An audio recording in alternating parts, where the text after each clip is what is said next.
25-year-old Tamil priest. Now you might argue that therefore what is happening here is the confrontation between secular politics, secular legal politics and religious politics. And I'm saying that yes, there is a theological element to Stan's stupidity, but it is not theological in the sense that we understand Christian theology to be. He's not making a point about I'm giving myself up to God. God will look after me when I go to heaven after this. None of that shit.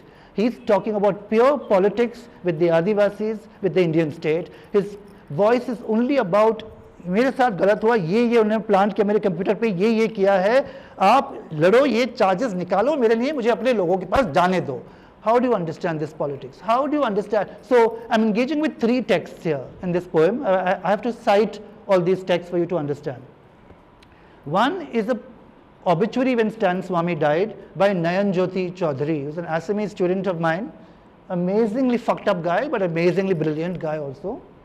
He wrote an obituary. And another one by Vernon Gonsalves, who's about 20 years older than me, grew up in Bombay with Arun Ferreira, constantly in and out of jail as a Naxal, blah, blah, blah. They both wrote obits.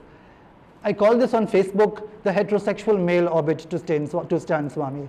These men are marred by their heterosexuality because they simply cannot understand the feminine nature of Stan's protest, of the language of his protest. And the third text is by a friend who was supposed to come here, but I shouldn't call him he because he doesn't like the pronoun, but fuck him and his desire for pronouns. He's American, I'm not. Vikramaditya Sahai, who writes mostly rubbish on the internet all the time through his Insta account and everything, but suddenly has a line that will fucking kill you. And he had this line recently about being harassed by 3 cars, as trans people tend to be on the road, and he had this line which I used, and I'm going to cite the line and I'll cite where my sources are coming from, that's how you'll understand the poem. The poem is called Water Gurgling Over Stones for Stan Swami. Shock. This is from Vernon. Vernon's article says when he first heard what the charges were against him, he had shock, then hurt, then sadness. That trajectory is interesting. Let's look at these 3 words closely. Shock, he was shocked that they are putting these charges against him. Hurt, he was hurt. How dare you say this about me? And then sad, he gave up. Stan Swami willed himself to death. He gave up the idea of living. So, shock, then hurt, then sadness. We have turned, and this is the Vikramaditya Sahai phrase, he can be a genius. We have turned your grief into grievance. I love that line. It is the only language we know. We pass the laws, P-A-R-S-E, we pass the laws. Mihir Desai saying to him, yaar, bail is bina pe hogi, chalo aap niklo. But you had, no. Then Nayan Jyoti's phrase, look at Nayan Jyoti's phrase, it's stunning. If you study law, you'll be stunned by this phrase. He says, this is Nayan Jyoti speaking, judiciary tied into non-evidentiary jurisprudence. I fucking love the line, I can write an essay on it. So, judiciary tied into non-evidentiary jurisprudence, but you had little to do with that. This is my line. Back to Nayan's line, heart in a heartless world. This is all a hetero man can come up with here. Heart in a heartless world. Okay. But then, this is Vernon, who's much worse than Nayan. At least Nayan says, there's heart. I mean, Stan's politics is heart. The state can't understand it, law can't understand it. This is Vernon, who's much worse, who says, Stan had no anger. Stan had saintliness.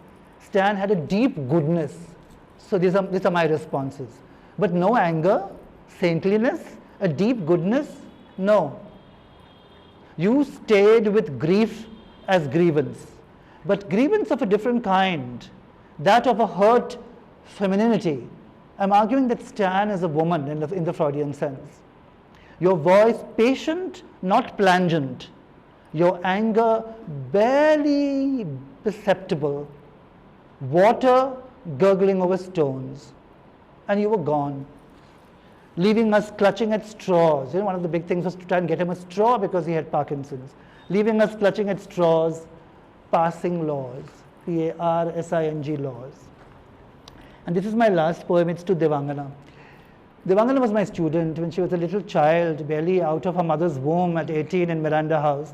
And she was a mad Kolita child. She would giggle all the time in class. No matter what I said, she would giggle. I would be making the most serious point about Charles Dickens and labor history, and she would giggle. And she was part of a group of 3 people. I used to call them the Teen Deviyan of Miranda House.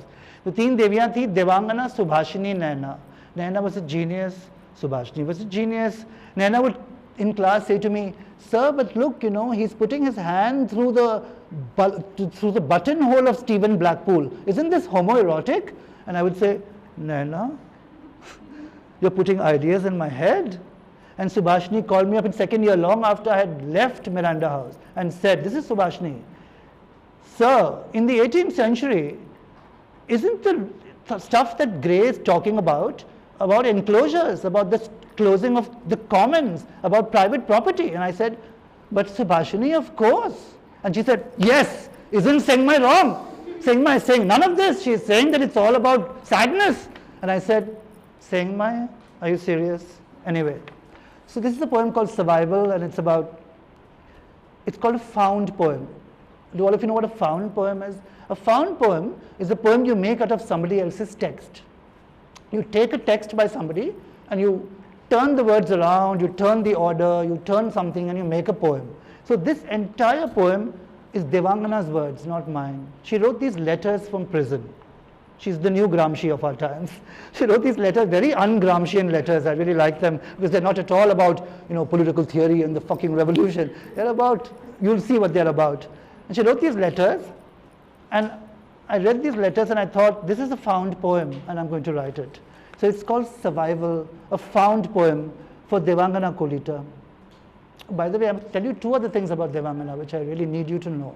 One is that she came to the Miranda House staff room and fought with me for 2 marks that she thought she deserved in the internal assessment because she was doing extracurricular activities, and how could I give her only 68 and not 70? And I said, "Devangana, get out of this staff room now." And the second thing is that I projected all my anxieties onto Devangana when she went to jail. I realized how middle class I am. I thought she's a Kolita as part of the Kolita Bamon nexus in Assam. And how will this poor child of mine survive the jail? I mean, Vikram, Devangana, ye sab meri coke se nikle hai yaar. I mean, how will they survive the jail? And then I thought, when I met her finally, she came out. I've never been so gobsmacked in my life. I was like, I couldn't climb the stairs. I remember I was with somebody on the ground floor, this absolute chutia called Augustine, and I stopped at the ground floor, and Augustine said, "Come on, chadna hai 3 floors." And I said, "I don't think I can walk up." And he said, "Why? Is your leg hurting?" And I said, "Shut the fuck up. I don't think I can face Devangana. What am I going to say to her? What am I going to do with her?"